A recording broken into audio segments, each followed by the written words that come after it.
Bienvenue pour suivre ce webinaire Service civique. Donc, j'ai le plaisir de vous retrouver. Je serai accompagnée pour l'animation de ce webinaire par Marie-Christine Dahl du CNEAP, Michael Gac du SGEC qui est en régie, que nous n'aurons pas l'occasion de voir, et puis par Thomas et Marine de la Fédération des OGEC, anciennement FNOGEC, donc ainsi que moi-même pour cette heure à venir. Donc Marie-Christine, voilà, on t'écoute. Eh bien, bonjour à tous, je suis ravie de vous retrouver pour participer à ce webinaire donc, sur être tuteur d'un volontaire de réciprocité. Donc pour ceux qui ne me connaissent pas, je suis Marie-Christine Dahl. Je travaille au CNEAP, donc Conseil national de l'enseignement agricole privé, où je suis responsable des relations internationales et de l'action éducative. Donc à ce titre, j'accompagne Armel et la FNOGEC la Fédération des OGEC, pardon, sur l'accueil des services civiques, et je pilote plus particulièrement l'accueil de services civiques de réciprocité, donc des jeunes étudiants, des jeunes services civiques internationaux que vous pouvez accueillir dans vos établissements, et je ferai un petit point au cours de ce webinaire sur les spécificités liées au tutorat de ces jeunes. Merci Marie-Christine. Donc, écoutez, on espère que, avant de commencer, avant d'entrer dans le vif du sujet, on espère bien évidemment que vous êtes tous en pleine santé, vos proches, vos collègues. Et d'ores et déjà, on vous remercie d'être prêts pour la rentrée, pour continuer à accueillir des volontaires ou pour vous lancer sur des beaux projets que sont ces missions de service civique. Donc, merci d'être là, voilà. Bien, donc, ce webinaire d'une heure va se décomposer en 3 temps.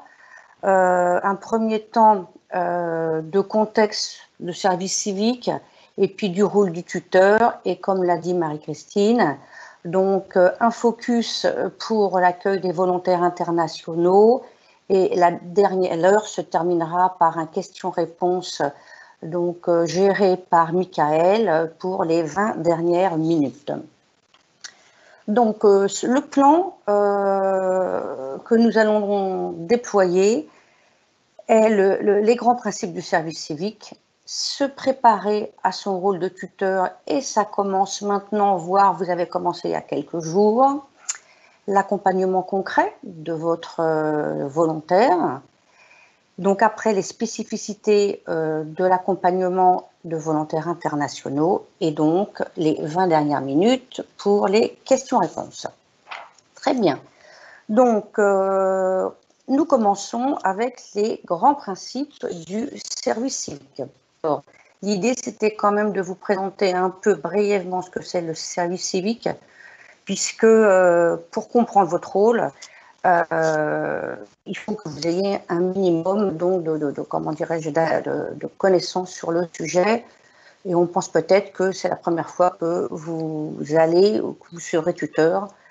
Donc il était important qu'on rappelle quelques éléments de contexte. Voilà, donc il faut savoir que le service civique a été créé en 2010, en mars 2010, et l'ancêtre du service civique, c'est le service militaire qui a été donc interrompu en 1965 pour devenir service national. Ensuite, s'en sont suivies différentes formes de volontariat pour aboutir en mars 2010 au service civique, à l'engagement de service civique. Donc aujourd'hui, par an, 140 000 volontaires donc, exercent une mission de service civique en France. Environ 11 000 structures d'accueil donc accueillent ces volontaires. Et le budget de l'État pour gérer ces 140 000 volontaires, c'est 508 millions pour l'année 2020, donc consacré au service civique. Donc ça, c'était la petite note historique. Les caractéristiques de l'engagement. Donc en fait, il faut savoir que le service civique est régi par le code du service national, et non pas par le code du travail, le code civil, c'est le code du service national. qui, par l'article L120-1, donc là je vais faire la lecture, c'est la seule fois au cours de ce webinaire que je vais vous lire, l'article qui définit ce que c'est que le service civique et une mission de service civique. Donc, le service civique a pour objet de renforcer la cohésion nationale et la mixité sociale et offre à toute personne volontaire l'opportunité de servir les valeurs de la République et de s'engager en faveur d'un projet collectif en effectuant une mission d'intérêt général auprès d'une personne morale agréée. Donc, c'est la phrase clé à l'intérieur de laquelle, en fait, il y a 8 points fondamentaux, 8 principes fondamentaux qui sont sortis. En fait, ce qu'il faut comprendre d'une mission de service civique, c'est qu'elle doit servir l'intérêt général. L'intérêt général, c'est l'intérêt au niveau de la nation, c'est l'intérêt national. Le principe de citoyenneté, c'est qu'en fait, c'est censé sensibiliser donc les jeunes à la citoyenneté, à une ouverture sur le monde. La mixité, il faut l'entendre, mixité sociale. Ça signifie que les volontaires seront dans un environnement, au cours de leur mission, différent des gens qui l'entourent en temps ordinaire. Alors donc là, ça sera des élèves issus de tout milieu, ça sera différents professeurs différents. Et là où ça prend tout son sens, c'est par exemple les jeunes qui sont au Resto du Cœur ou dans des missions humanitaires. Donc là, en fait, il y a vraiment une mixité, un brassage social qui est très riche pour le volontaire. Ensuite, le 4e point, l'accessibilité, ça signifie qu'en fait, une mission de service civique, elle doit être accessible à tous les jeunes. En fait, il n'y a pas de critères, il n'y a pas de sélection sur le niveau d'études, le niveau d'instruction, bien sûr, l'expérience. Donc, une mission de service civique, elle est ouverte à tous. C'est très important.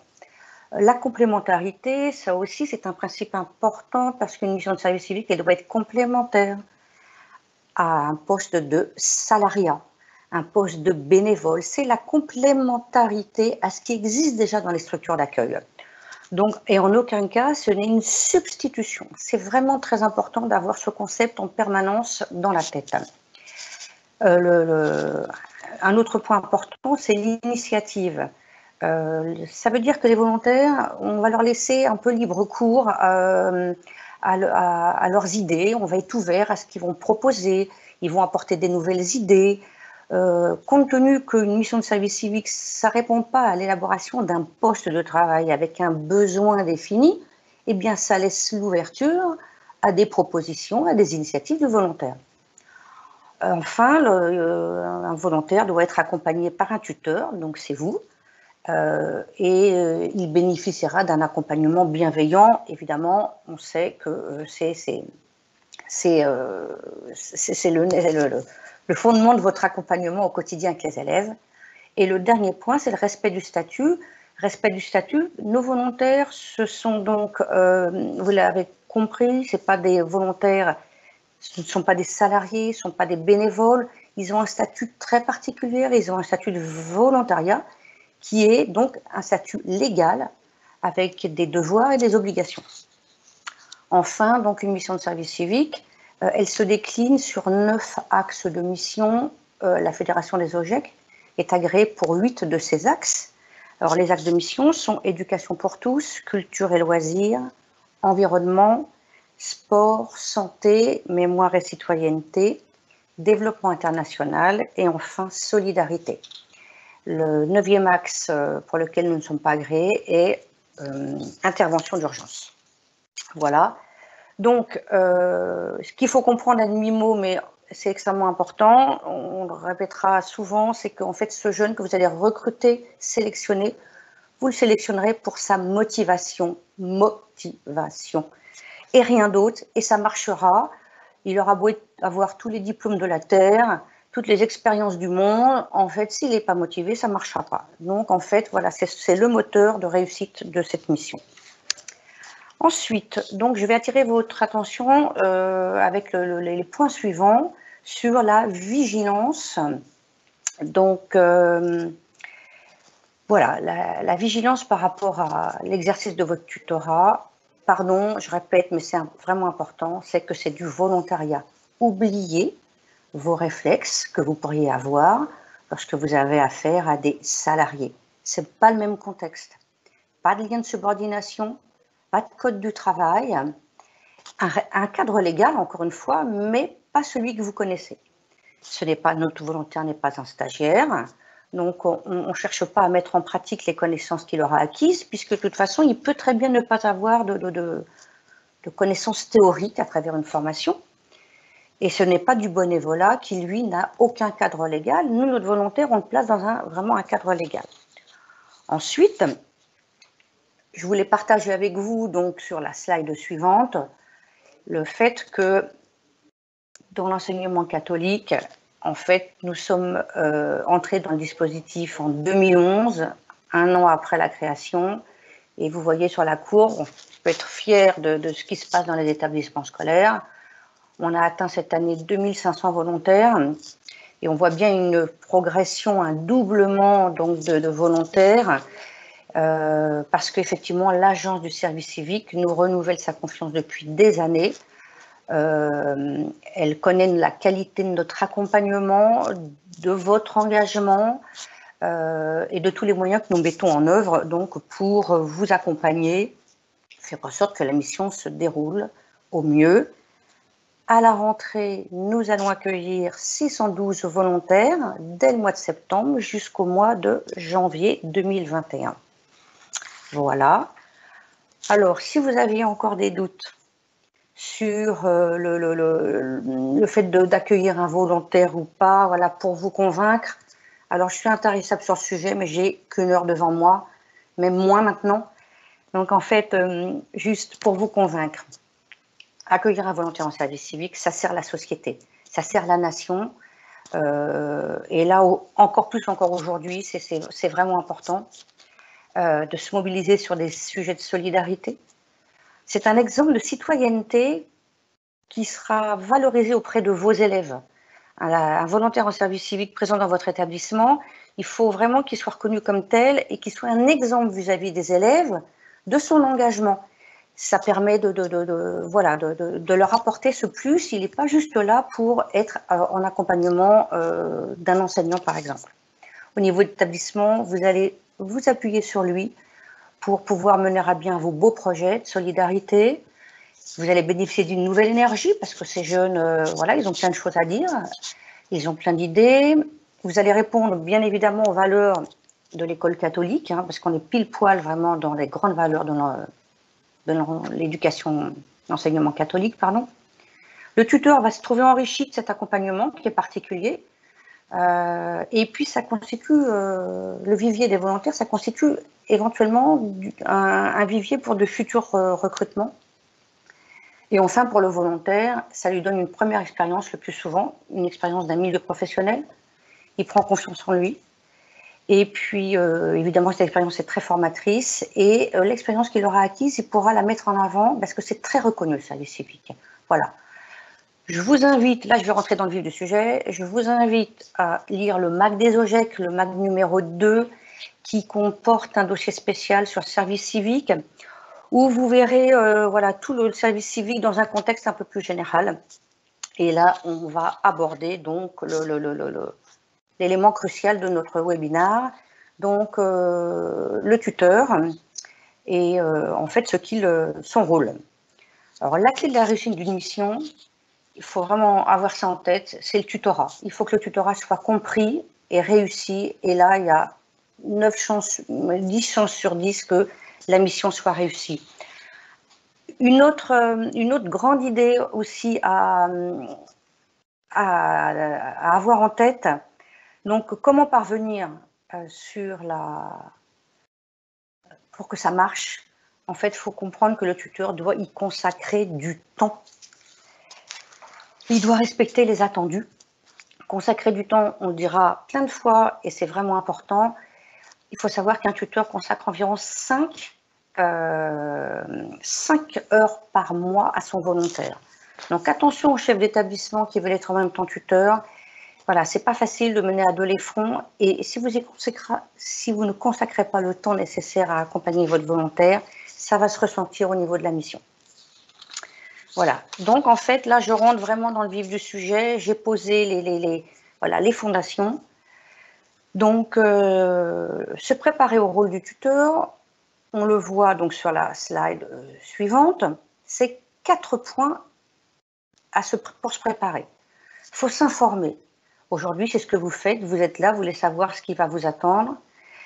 Vous allez pouvoir utiliser le site de la Fédération des OGEC, très complet, sur donc, le rôle du tuteur avec le guide de référence de l'agence, sur le PowerPoint, l'essentiel du service civique. Bref, utilisez ces espaces pour vous documenter. Vous allez comprendre, vous devez comprendre votre rôle de tuteur. Alors, de toute façon, c'est très simple, on peut aujourd'hui tout de suite là le présenter. Vous allez donner un cadre professionnel de repère pour ce jeune. Vous allez être garant du bon déroulement de la mission.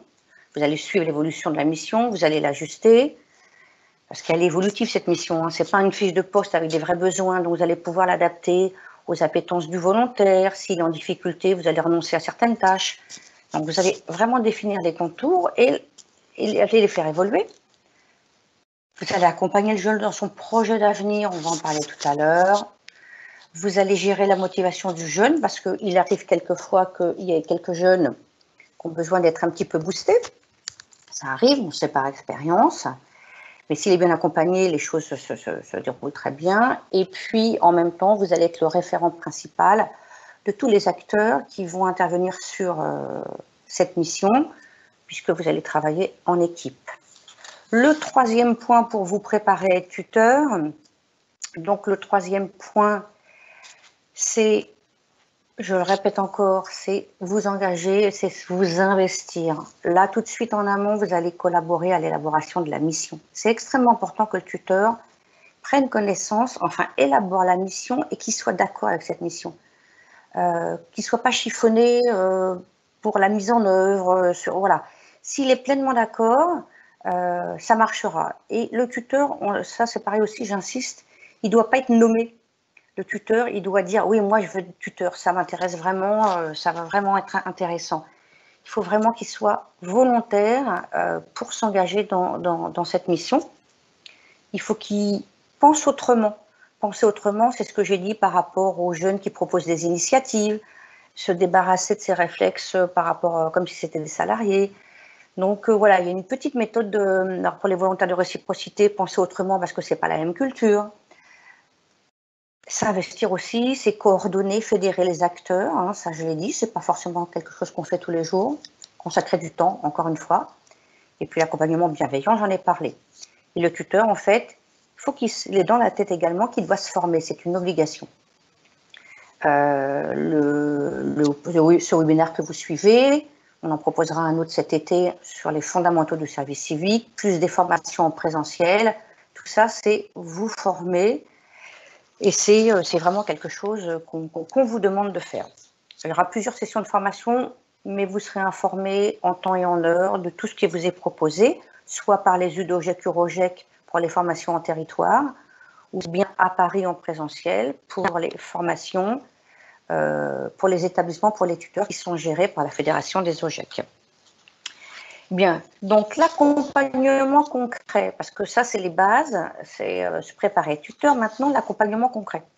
En fait, l'accompagnement concret, c'est donc, on va voir, c'est 6 points. 6 points, c'est en amont, alors ça paraît un peu bête de dire ça, mais en fait, accueillir ce jeune, c'est déjà avoir pensé à lui faire une place matérielle.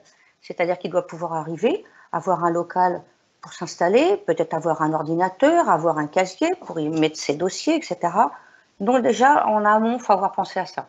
Ensuite, la période d'intégration, le premier jour et la semaine qui suit est extrêmement importante.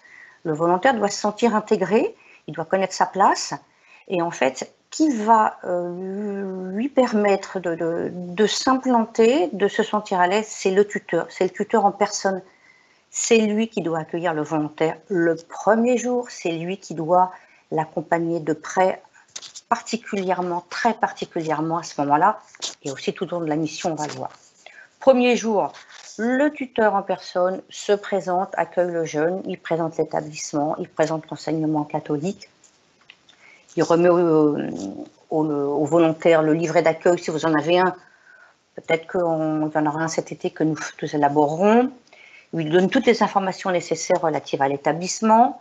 Il lui remet le règlement intérieur, c'est très important.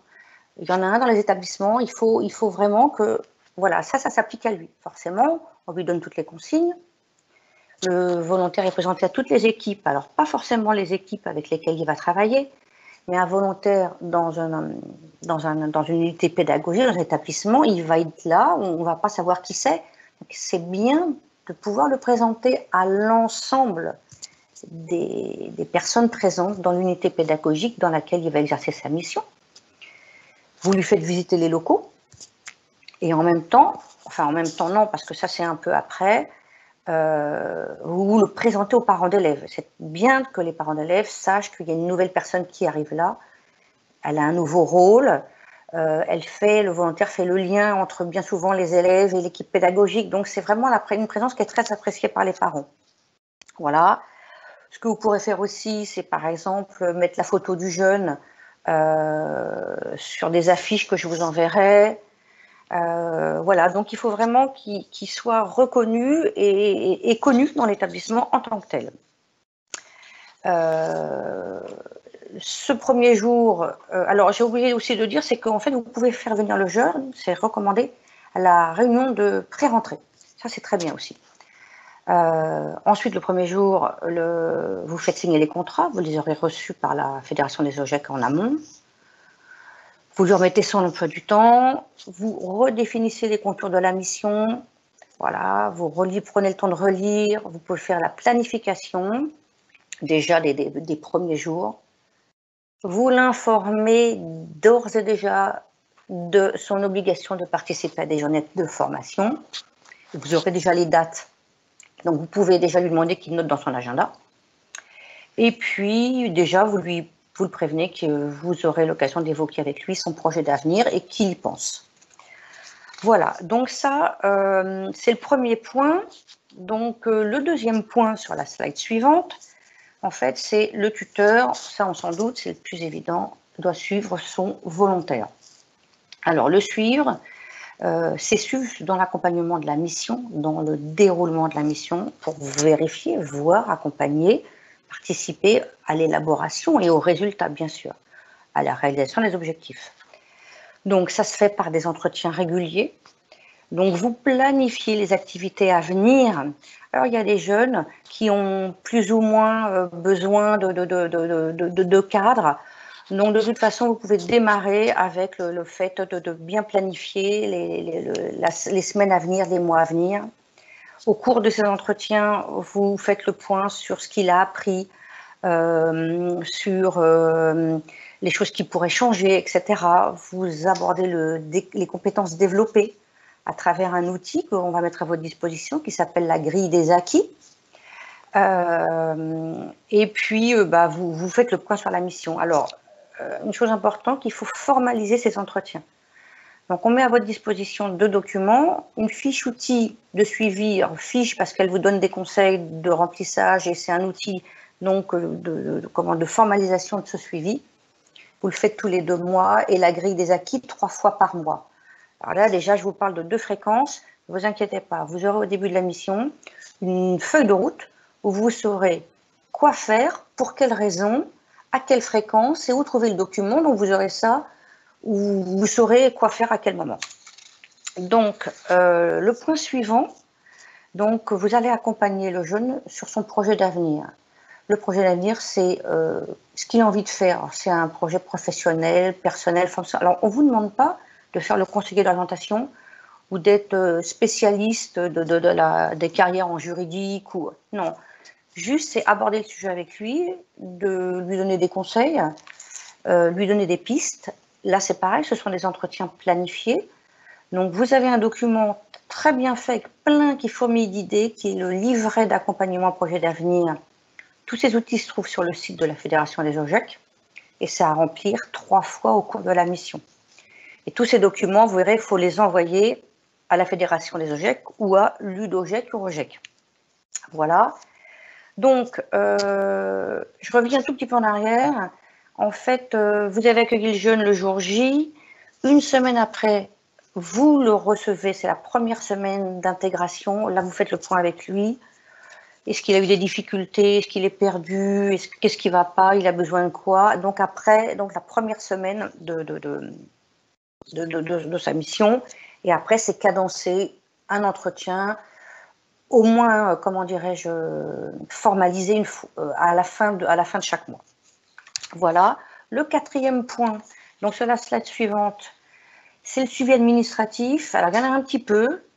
J'en conviens, le suivi administratif, c'est quoi? C'est en plus du suivi de la mission et du projet d'avenir, c'est nous envoyer le bordereau des versements de l'indemnité mensuelle, puisque en fait l'établissement scolaire verse 107 € aux volontaires et l'État verse 437 €. Je ne l'ai pas dit tout à l'heure, j'ai sauté une petite partie d'une slide. Donc ça, il faut vraiment formaliser donc les versements pour voir que ça a été réglé en temps et en heure. Et vous remplirez également le relevé de présence, mais tout ça au cours des mêmes entretiens. Ensuite, le point numéro 5. Vous allez veiller de près à ce que votre volontaire s'inscrive et suive les formations obligatoires. Voilà. Vous allez bien souvent co-organiser le transport avec lui, vous vous assurez de sa participation et à son retour, vous échangez sur la formation qui est donc une formation civique et citoyenne pour sensibiliser à la citoyenneté. Donc on est vraiment pile dans le sujet. Et puis, s'il n'est pas déjà diplômé, il passera le diplôme de prévention secours niveau 1. Et dans le cas où les formations en groupe qui sont organisées par la Fédération des OGEC ou par les UDOGEC ne peuvent pas être suivies en cas de force majeure, il y a toujours la possibilité de faire suivre les formations de façon isolée, mais le tuteur y veillera pour autant. Voilà, le dernier entretien, donc le 6e point, c'est l'entretien final. En fin de mission, on fait la synthèse de ce qui se sera passé. Vous élaborez, le tuteur élaborera le bilan nominatif qui fait la synthèse de tout. La grille des acquis, donc ça sera la 3e et dernière fois.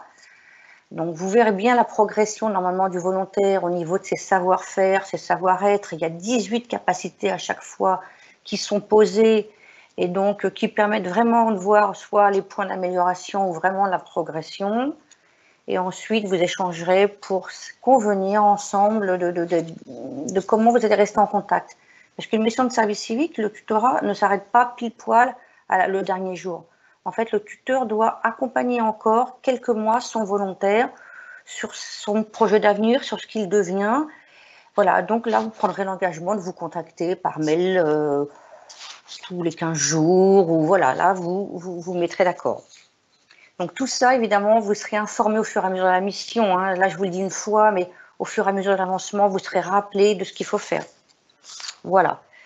Je vais laisser la parole à Marie-Christine, parce que bon, là, j'ai fini. Donc, Marie-Christine va vous parler des volontaires internationaux.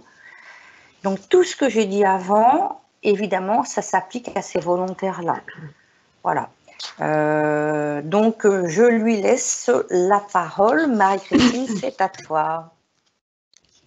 Merci Armelle. Alors effectivement, je rebondis sur ce que Armelle Baril vient de dire.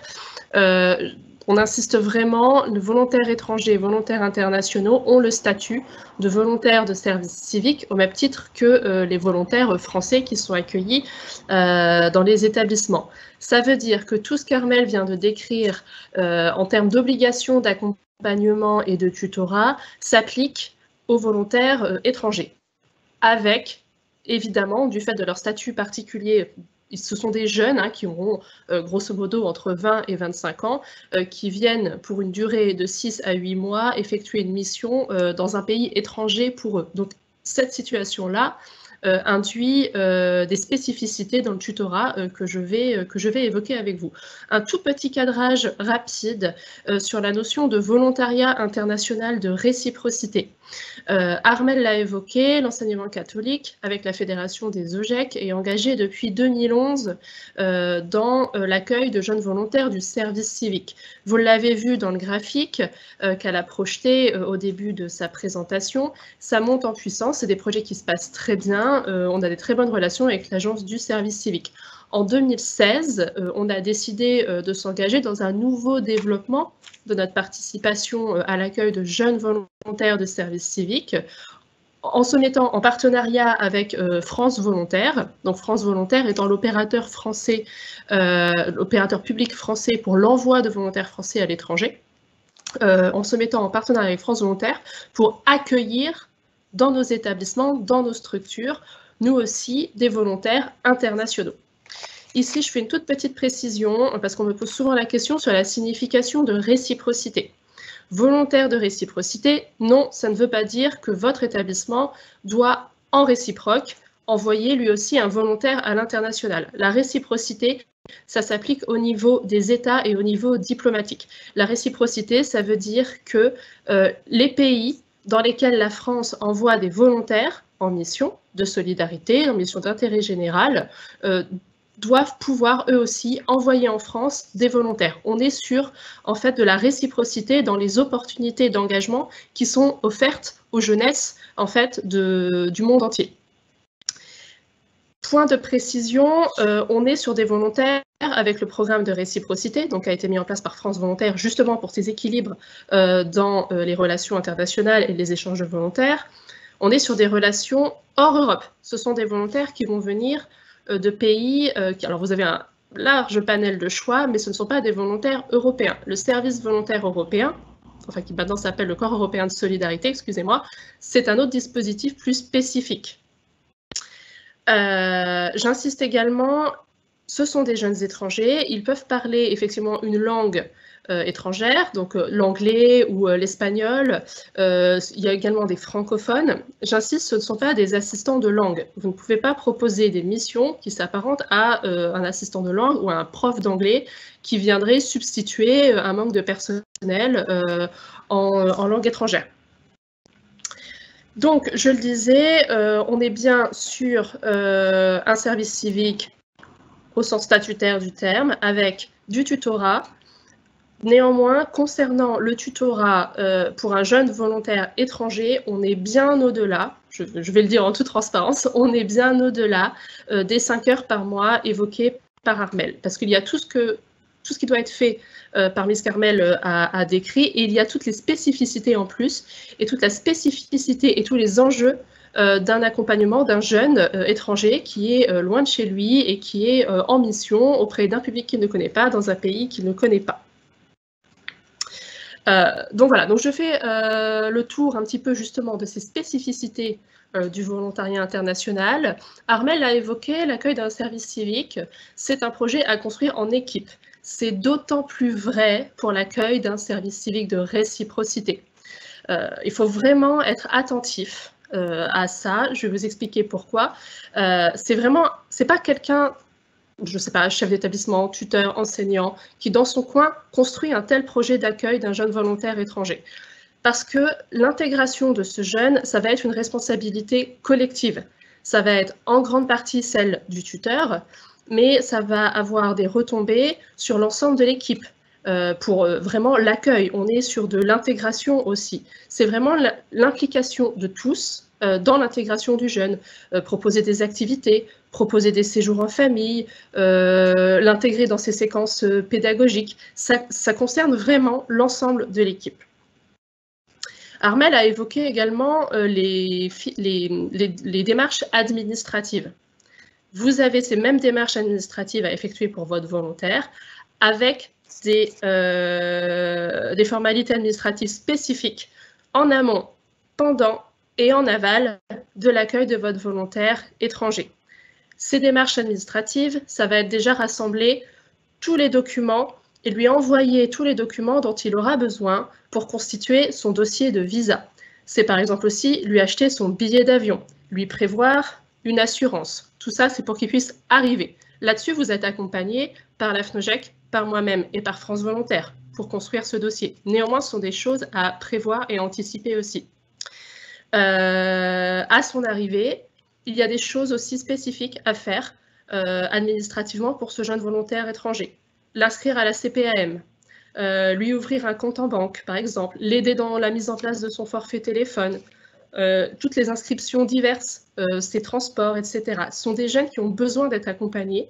Il faut que vous ayez toujours en tête qu'ils découvrent tout et que ce qui vous semble évident à vous, en tant que Français, voilà, ce que vous connaissez cet environnement, ne le sera pas forcément pour lui. Il y a aussi une préparation matérielle spécifique de l'accueil. Armelle en a parlé. Prévoir un espace pour le volontaire quand il arrive dans l'établissement. Pour le volontaire étranger, c'est non seulement lui prévoir cet espace, voilà, et son équipement, un lieu où il puisse travailler, mais ça va être aussi lui prévoir son logement. J'insiste là-dessus, vous avez toutes les informations dans le Vademecum qui accompagne le lancement de la campagne service civique. Le logement doit être pris en charge et prévu par la structure d'accueil. Le logement doit être identifié avant le dépôt de votre demande de dossier de service civique auprès de la FNOJEC. Alors, ça peut être par la location d'un logement, ça peut être à l'internat, ça peut être au sein de la congrégation. Il y a de multiples possibilités, mais ça doit être prévu. Plus aussi les éventuels équipements dont le jeune pourrait avoir besoin dans son logement et qui lui seront spécifiques, peut-être lui prévoir un ordinateur, un peu plus de mobilier. Voilà, c'est un jeune qui, le soir, après sa mission de service civique, après sa journée de mission, ne rentre pas chez lui. Il faut lui prévoir cet espace-là. Bien entendu, n'oubliez pas, c'est un jeune, on va être plus dans un accueil, dans une intégration que dans un accueil. C'est-à-dire que la journée d'accueil qu'évoquait Armelle pour les jeunes volontaires français, ça se transforme en 15 jours à 1 mois de phase d'intégration. Ça veut dire aussi aller le chercher à l'arrivée, à son arrivée à l'aéroport. Ça veut dire aussi, éventuellement, s'il en ressent le besoin, si vous en ressentez le besoin, si ça vous semble pertinent, l'accueillir en famille les premiers jours. C'est compliqué pour un jeune, mettons, un jeune Philippin qui arrive, il n'est jamais venu en France. Vous avez prévu de le loger à l'internat, c'est très bien, c'est une super solution. Ne pas le lâcher tout de suite à l'internat dès le premier soir. Le tuteur, le chef d'établissement, mais c'est plutôt le rôle du tuteur, c'est l'accueillir chez lui, voilà, le rassurer, lui montrer qu'il va être entouré, accompagné dans cette expérience de vie qui est une expérience assez forte. Encore une fois, c'est un jeune qui est loin de chez lui et qui vit cette expérience. Et effectivement, visiter l'établissement, mais c'est aussi l'aide à la compréhension des filières, l'aide à la compréhension des jeunes, du fonctionnement aussi local. Il faut encore une fois pas oublier qu'on est dans un contexte pour le jeune de rencontre interculturelle. Le jeune, il est immergé dans une nouvelle culture et tout ce qui vous semble évident, les sigles, le fonctionnement, le rythme, ce qui vous semble évident, voire universel, ça ne l'est pas forcément pour lui. C'est-à-dire qu'en tant que tuteur, vous allez aussi devoir être dans une posture de vous réinterroger sans arrêt. Vous allez être très certainement bousculé pendant cet accompagnement et c'est aussi ce qui en fait la richesse. C'est une rencontre. Vraiment, le tutorat, déjà avec un jeune Français, il y a un enjeu de rencontre. Là, on est sur une rencontre aussi interculturelle, enrichissant pour les deux. Sur son accompagnement spécifique, c'est aussi le transport. Lui expliquer comment circuler dans la ville, lui faire visiter la ville aussi tout simplement, ce que vous n'auriez pas forcément à faire pour un jeune volontaire français. Sur des enjeux culturels très simples, vous avez aussi faire les courses. C'est pas si évident quand on débarque dans un pays de savoir quoi acheter, où aller. Voilà, il y a des jeunes qui ont des régimes alimentaires spéciaux. Voilà, très bien. Et bien sûr, encore une fois, c'est un jeune qui arrive, qui ne connaît pas forcément nos codes. Il faut envisager de lui laisser aussi toujours des temps d'adaptation et des temps de préparation suffisants, des temps de préparation pédagogique suffisants dans ces activités. Une responsabilité du tuteur d'un volontaire international est également, et ça doit être sa préoccupation constante, on l'a mis dans la diapo qui s'affiche, c'est aussi veiller à ce que le volontaire soit toujours bien entouré, favoriser les liens. Quand vous êtes à l'étranger, d'autant plus quand vous êtes jeune, si c'est votre première expérience, il y a toujours le risque d'isolement. Si on se retrouve isolé, si on se retrouve perdu, si on se retrouve tout seul en proie au blues du déracinement, on court à l'échec et cette expérience laissera peut-être un mauvais souvenir là où elle aurait pu être porteuse en fait d'apprentissage, d'acquisition de compétences et d'ouverture. Donc là, il y a une vraie responsabilité non seulement du tuteur, mais aussi de l'équipe accueillante et de la structure d'accueil, de vraiment veiller à ce que ce volontaire il soit bien entouré et à favoriser les liens. Favoriser les liens, ça veut dire quoi par exemple?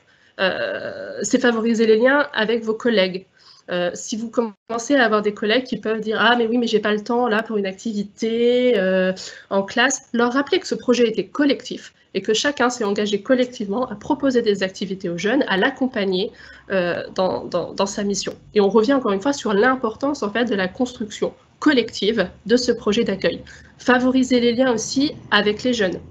L'amener à aller vers les autres, amener les jeunes à aller lui poser des questions, parce que c'est un gage d'ouverture principalement pour nos jeunes qui sont dans nos établissements. Se décomplexer sur la pratique de l'anglais, de l'espagnol, voilà, comment poser des questions, comment ça se passe au Ghana, par exemple, sur tel ou tel sujet. Favoriser les liens, ça va aussi être, par exemple, lui proposer des opportunités sur le territoire. S'il veut se mettre en lien avec des associations, par exemple, s'il y a une sortie spécifique qu'il veut faire, voilà, c'est vraiment l'aider non seulement dans sa mission, mais aussi dans son quotidien plus personnel. C'est aussi inciter le jeune et vos collègues et les équipes à organiser, par exemple, des week-ends en famille, lui faire visiter le territoire, la France, voilà. Favoriser les liens, ça va également être favoriser la mise en lien avec les autres volontaires internationaux du territoire. Cette année, par exemple, on accueille au sein de l'enseignement catholique 28 jeunes volontaires internationaux. Il y a d'autres structures d'accueil qui accueillent sur les territoires des volontaires internationaux. C'est à vous aussi d'amener votre volontaire à être en lien avec ces autres volontaires. Là-dessus, vous êtes aidé par France Volontaire, le CNEAP et la FNOJEC, il n'y a pas de souci.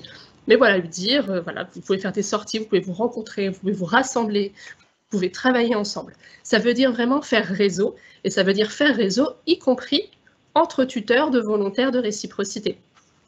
Là-dessus, sur les formations volontaires et tuteurs de janvier et de février prochain qu'a évoqué Armelle, il y a une session spéciale pour les tuteurs de volontaires de réciprocité qui est une occasion de vous rencontrer entre vous, tuteurs, et donc du faire du lien entre vos volontaires. Et donc, on est donc sur un accompagnement concernant le tutorat d'un jeune volontaire de réciprocité, un accompagnement très rapproché, qui prend du temps, qui prend plus de temps.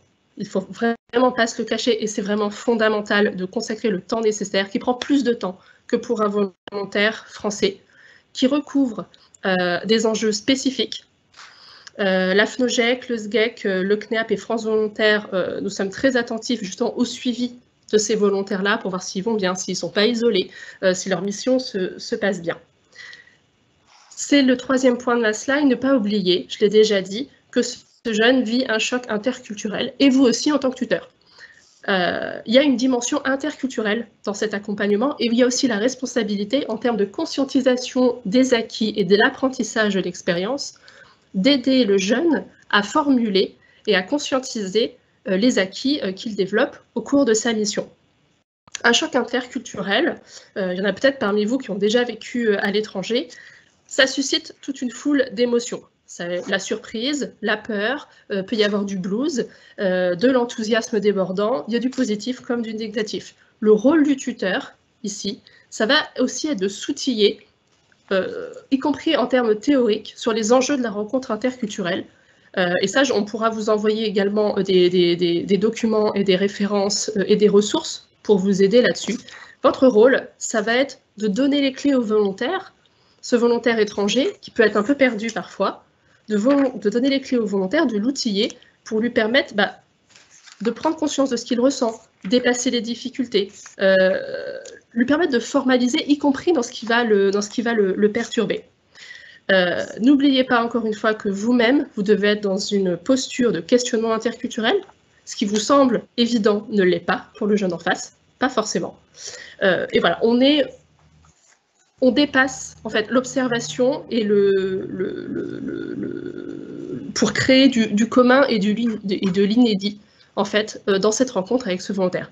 Donc nous insistons vraiment, c'est chronophage, c'est une responsabilité du tuteur, de l'établissement et de l'équipe que cette expérience exceptionnelle pour des jeunes de pouvoir s'immerger dans une autre culture, vivre une telle expérience formatrice, se passe bien, se déroule bien, et que tous les écueils soient évités ensemble. Et il y en aura, parce que ce sont des jeunes voilà, qui viennent vraiment de pays où la culture est très différente. Certains ont déjà voyagé, d'autres non. Donc il y a une véritable responsabilité. Je suis à votre disposition pour répondre à vos questions. Vous avez un film qui a été réalisé au niveau du CNEAP, où vous retrouvez des conseils de tuteurs de réciprocité. Il y a le lien qui s'affiche, mais vous l'avez également dans le Vademecum qui vous a été envoyé. Voilà. J'ai terminé. Nous répondrons avec Armelle à vos questions. Donc, je ne sais pas si on m'entend. Est-ce qu'on m'entend? Très bon, bah, écoutez, oui, parfait. Merci Marie-Christine pour toutes ces précisions. Voilà. Donc, les questions-réponses gérées en régie par Michael. On en a relevé déjà un certain nombre sur des choses concrètes concernant la réalisation de la mission. Donc, pour la durée hebdomadaire de la mission, la durée hebdomadaire se situe entre 24 heures minimum et 35 heures maximum. Voilà. Une mission donne droit à 2 jours de congé par mois, étant entendu que nous, avec les vacances scolaires, les congés donc seront pris au moment de la fermeture de l'établissement et ils bénéficieront de vacances en nombre supérieur par rapport aux 2 jours qu'ils auraient acquis par mois sur la durée de la mission. La durée de la mission entre 24 et 35 heures, elle se fait même si il y a les vacances scolaires qui font que la durée moyenne ne sera pas celle-là. Voilà, on part sur, dans le contrat, une mission de 25 heures, elle va durer 25 heures, même si de nombreuses vacances scolaires vont venir suspendre la réalisation de la mission. On me demande aussi les indemnités. Alors, les jeunes perçoivent de l'État 473,04 € et de la part de l'établissement 107,58 €. Donc, cette indemnité que verse l'établissement, c'est net de charge, c'est une indemnité de subsistance, ça couvre les frais de transport, etc. Donc, c'est de l'argent que vous donnez, je dirais, de la main à la main, puisqu'il n'y a pas de fiche de paye. Voilà, c'est la raison pour laquelle, en fait, ce bordereau de versement avec l'attestation, enfin, avec la signature du volontaire, comme quoi il a perçu l'argent, est importante. Je peux rajouter aussi que ce jeune, au cours de sa mission, bénéficie d'une couverture sociale et qu'il acquiert des trimestres de retraite. Voilà. On me pose la question également sur les formations. Alors, je n'ai pas été assez précise. Les formations sont mises en œuvre par la Fédération des OGEC qui relaie. Alors, on a un prestataire qui sera cette année, comme les années précédentes, à Focal. Donc, on détermine un cahier des charges pour cette formation. Les UDOGEC, UROGEC, desquels vous dépendez, mettent en œuvre dans vos territoires ces formations. Elles arrêtent des dates et elles convoquent les jeunes. Et la Fédération des OGEC fait pareil pour son périmètre. C'est la Focale. Et par contre, pour les formations à Paris en présentiel pour nos jeunes, donc les jeunes de la FNOGEC, on a déjà arrêté les dates. C'est 20 et 21 janvier, première session, 3 février et 4 février. Donc la mise en œuvre, vraiment, c'est les UDOGEC, UROGEC ou la FNOGEC. Vous, tuteur, vous organisez le transport et vous veillez à ce que votre jeune y participe et vous faites un petit compte rendu à la fin, le lendemain de la journée de formation. Qu'est-ce qu'on me pose comme question? Alors, on me pose une question intéressante. Est-ce que le tuteur peut être membre de l'OGEC? Alors, c'est pas ni oui ni non. En fait, le tuteur, il doit être sur le terrain. Voilà. Donc, un tuteur, ça peut pas être une secrétaire qui est dans un bureau. Ça peut pas être quelqu'un éloigné de la réalisation pratique de la mission. Voilà. Donc, pourquoi pas le membre de l'OGEC, mais voilà, à cette condition-là, c'est qu'il a participé depuis le début et il est sur le terrain et il est concrètement vraiment à côté de son volontaire et voilà. Donc, qu'est-ce qu'on voit d'autre? Alors, je vois... est-ce que le service civique peut travailler le soir à l'internat sur de l'animation? Alors, une chose importante, une mission de service civique est compatible avec le travail, une mission de salariat ou la poursuite des études. Par contre, un volontaire ne peut pas être salarié dans la même structure. Donc, il ne peut pas être volontaire en service civique 5 heures par jour et le soir est à l'administratif à faire du classement ou faire du ménage ou surveiller l'internat. Non, ça, ce n'est pas possible. Par contre, il peut prendre un travail en dehors de son établissement scolaire. Voilà. Qu'est-ce qu'on me pose d'autre comme question? Y a-t-il un nombre maximal d'axes à privilégier, même s'ils sont compatibles? Alors, j'espère avoir bien comprendre la question. Il y a 8 axes de mission. Une chose importante, c'est qu'on ne panache pas les axes de mission. On ne fait pas une mission sport et en plus une mission solidarité, enfin une mission environnement, par exemple, développement durable. On adopte un axe de mission et autour de ça, on construit sa mission. Alors, par exemple, sport et santé, c'est assez proche. Il peut y avoir une dimension santé sur une dimension sport. Voilà. Mais voilà, on refuserait une mission culture et loisirs et développement durable parce que les sujets sont trop éloignés. Alors, une autre question, peut-on avoir plusieurs jeunes en service civique au sein d'un établissement? Donc, on a droit à 612 jeunes à la rentrée. Nous attendons à recevoir environ 1200 projets et à vous tous, vous allez souhaiter à peu près 1000 volontaires. Donc, il y en aura que 612. On limite, pour que le plus grand nombre d'établissements soient bénéficiaires d'un volontaire, on limite à 2 volontaires par unité pédagogique maximum, et les 2 volontaires seraient acceptés dans une unité pédagogique supérieure à 300 élèves. Merci Armelle. Il y a une question concernant les services civiques internationaux et la prise en charge des frais divers par les établissements. Quels sont les frais et les paiements pris en charge par les établissements? Logement, billets d'avion, moyens de transport? Alors, sur les frais que doivent prendre en charge l'établissement, la structure d'accueil dans l'accueil d'un volontaire de réciprocité, c'est le logement. Vous devez fournir un logement aux jeunes volontaires. Alors, moyennant le versement d'un loyer ou pas. Je veux dire, si vous pouvez l'héberger à titre gracieux dans votre internat ou à la congrégation, ou alors lui louer un logement dans un logement de la ville ou du village, voilà. Mensuellement, alors ça, dans le coût est variable selon la modalité retenue.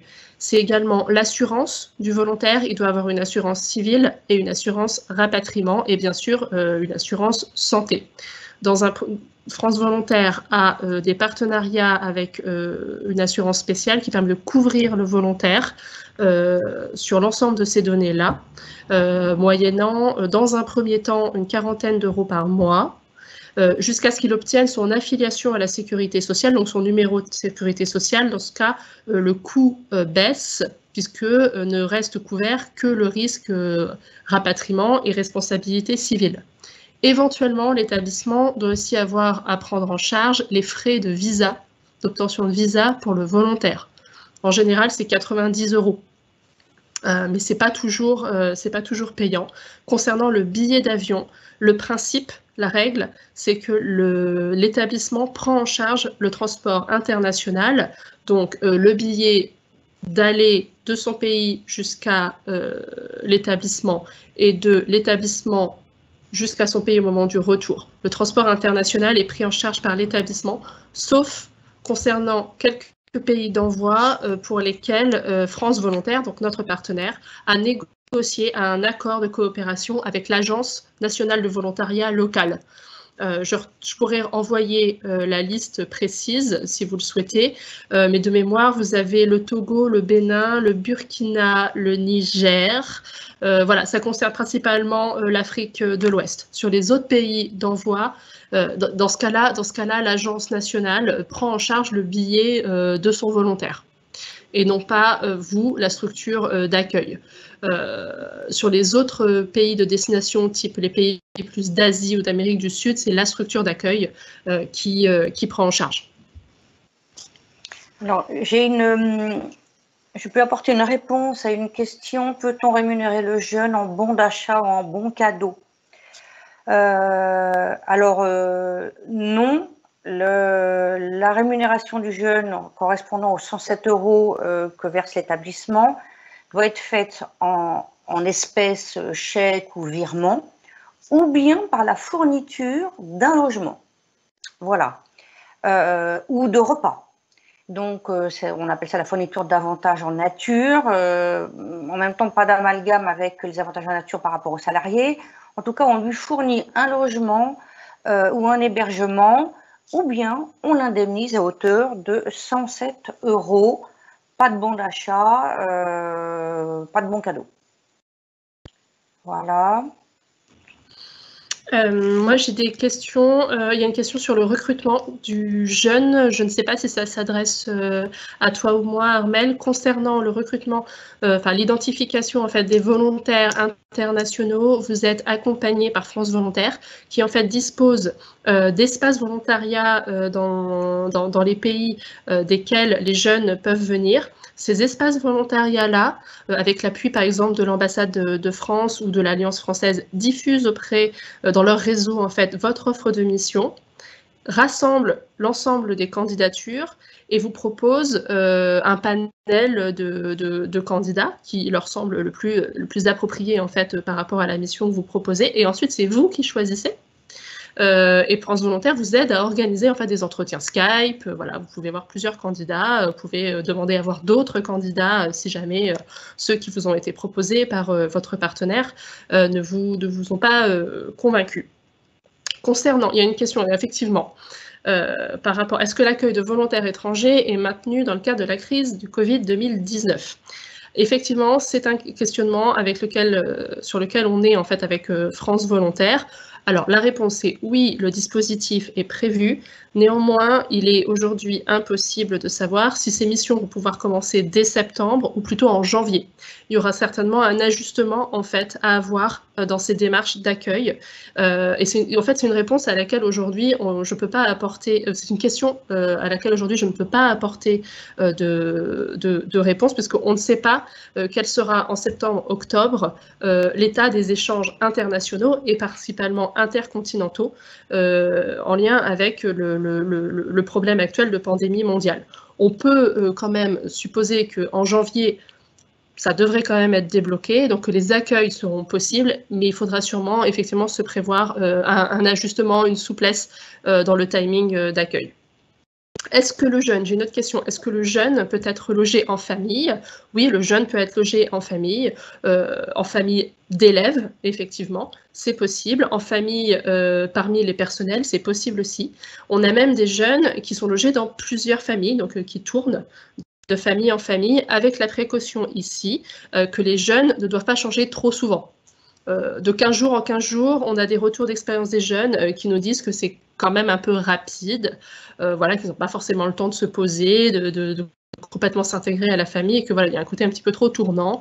De mois en mois ou de 2 mois en 2 mois, en général, ils sont davantage satisfaits, ça se passe bien, ils sont contents. C'est aussi une solution, effectivement, et ça revient sur la nécessité de construire collectivement cet accueil.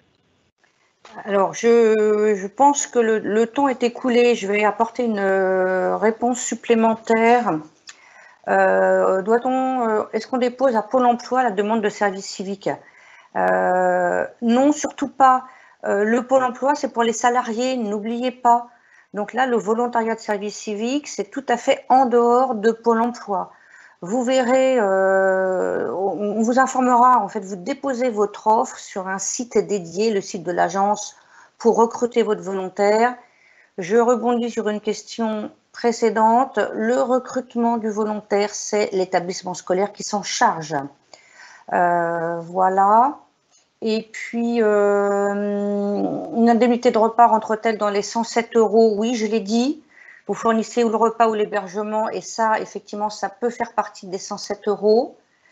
Le dispositif devoir fait en vigueur dans les collèges ne peut se décliner qu'au sein de 4 missions: éducation pour tous, développement international, culture et loisirs et solidarité. Donc non, si vous l'intégrez à une mission de développement durable.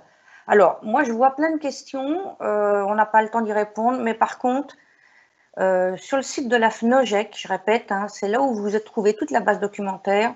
Sur le site de la FNOGEC, vous trouvez plein de réponses. Dans le kit de la campagne 2020-2021, vous avez tous les points essentiels pour démarrer la mission. Après, sur le service civique en général, vous avez une foire aux questions très bien documentée qui donne enfin, les questions que vous avez posées globalement, elles sont disponibles. Pour autant, alors là, puisqu'on va achever, on va passer à la slide suivante, puisque vous voulez en savoir plus. Donc, la slide suivante, c'est nous retrouver. Vous retrouverez le replay de cette webconférence demain sur le site de la Fédération des OGEC. On va vous envoyer le PowerPoint. Si vous voulez nous contacter, eh bien en fait, Marie-Christine au CNEAP, mais ça vous l'aurez demain, voilà. Marie Lopez, qui est aussi spécialiste des volontaires de réciprocité pour le SGEC, donc moi-même. Voilà, je pense qu'on arrive au terme de cette conférence. Alors, lancez-vous. On ne vous laisse pas tomber, on vous accompagne. Là, tout de suite déjà, on était avec vous. On vous accompagne tous les jours à venir et tout au long de la mission. On est vraiment à votre écoute. On est là quand vous avez besoin de nous. Alors, quand je dis nous, c'est nous, là aujourd'hui, mais c'est aussi tous les UDOGEC, UROGEC, avec les référents des territoires auxquels vous êtes rattachés. Donc, voilà, j'espère que vous serez là, vous répondrez à l'appel pour être dans les 600, en tout cas 600 établissements pour la rentrée. Voilà, je pense qu'on va se quitter. Que nous dit la slide? Eh bien oui, la slide qui termine cette conférence. On vous remercie infiniment de nous avoir suivis, d'avoir consacré du temps.